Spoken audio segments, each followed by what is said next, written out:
Дуже тривожно, дуже неспокійно. Лише добу триває демілітаризація Білгородської області, а російські пропагандисти вже закликають створити просто там сіру буферну зону. Тамтешня влада щось розповідала про фейки та інформаційні вкиди, а тепер просить московитів не повертатися додому. Яка офіційна позиція української Міноборони щодо раптового прориву російського кордону? Як у США реагують на створення Білгородської Народної Республіки? І чому вже зараз варто почати непокоїтися мешканцям із тимчасового російської Брянщини? Дивіться хроніку 454-го дня великого вторгнення Росії у матеріалі Олексія Пасака. Гражданська війна. Спочатку росіяни сміялися зі справедливих нагадувань про історичні українські території Білгородщини. Потім запевняли, що прорив російського кордону – це вигадка та інформаційна спецоперація. Згодом довелося виділити цілих півхвилини етерного часу для досить незначної новини. У нас сейчас срочные новости приходят из Белгородской области. Как сообщил губернатор региона, там идут поиски диверсионно-разведывательной группы ВСУ. Цитата: «Вооруженные силы России вместе с погранслужбой Росгвардии и ФСБ принимают необходимые меры по ликвидации противника». Ліквідація, вочевидь, має такий самий надійний план, як і так звана спеціальна воєнна операція. У перші години прориву білгородська влада закликала людей зберігати спокій. Тепер закликає не повертатися додому. Продолжается зачистка территории Министерством обороны силовыми структурами. Но возвращаться пока в свои дома пока не стоит. І вже другий день москолоті доводиться вигадувати нові брехливі формулювання. Скільки диверсантів вдалося відтіснити, заблокувати та розгромити. Напередодні їх було 4 десятки, а тепер уже 70. Не хочеться псувати настрій Міністерству нападу країни-агресорки. Але бійці Російського добровольчого корпусу та Легіону «Свобода Росії» не схожі ані на заблокованих, ані не на розгромлених. І поки окупанти не можуть визначитися, в яких населених пунктах Росії триває бій, а в які здійснюються нові прориви, у бійців уже з'являється трофейна техніка. Говорил мне батя, иди на тракториста учись. Я нет, пошел военный. Трофейный БТР-82А от ФСБ Российской Федерации.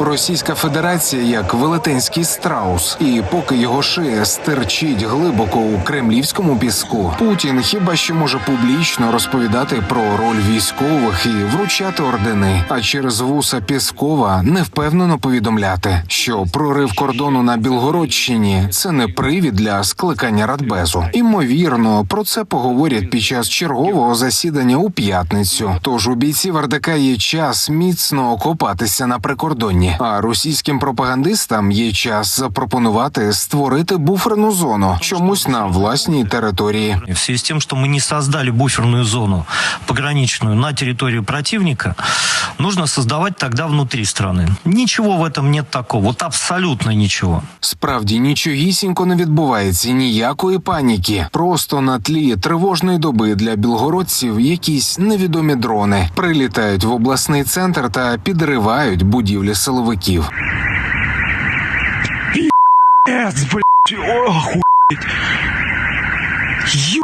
Але хто ж стоїть за всім цим? На Банковій вже нагадували, що танки можна придбати у будь-якому військторзі. У Міноборони менш налаштовані на гумор і мають чітке пояснення того, що відбувається на Білгородщині, і коментують причетність до цього ЗСУ.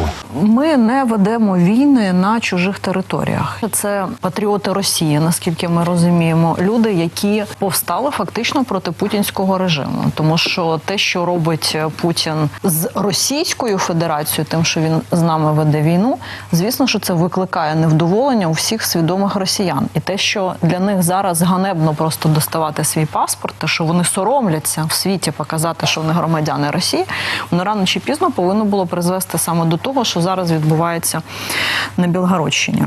Всі розуміють, що цей режим треба змінювати. І, власне, це критична маса, вона просто назбиралась саме зараз. Це не те, що виникло раптом.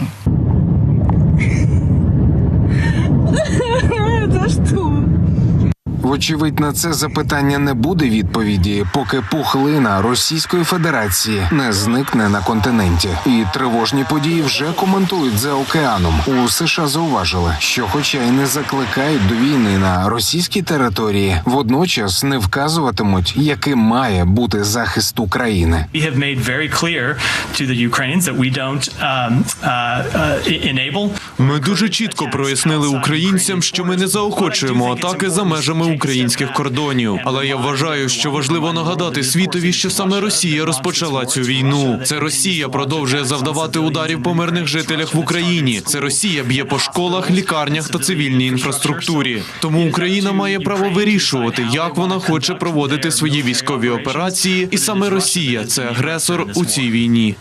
Агресор почав війну, але він боїться бачити її поруч себе. Поки Путін та Шойгу з'являються за десятки та сотні кілометрів від фронту, президент України вкотре приїхав до бійців на передову. Був на смузі оборони вугледар Мар'їнка, що на Донеччині. У День морпіхів повідомив про створення корпусу морської піхоти та нагороджував бійців. Днем морської піхоти України, особливо таких міцних людей, які знаходяться в такому одному з найгарячіших, але одному з найміцніших завдяки вам напрямків – Вугледарський, Мар'їнський напрямок. За понад рік Великої війни всі українці вивчили ці напрямки, але тепер певні нові географічні прив'язки доведеться вчити росіянам. І поки пропагандисти гризуть нігті над картами Білгородського напрямку, ЗСУ водночас щось знають про нові пожежі на Брянщині і натякають, що цим справа, ймовірно, не закінчиться. Повернулося все бумерангом. Я вже на околицях Брянської області. У лісах. Йдемо до вас. Біжіть москалі. Здавайтеся воєнним. Призиваю здаватися. Олексій Пасак, 5 канал.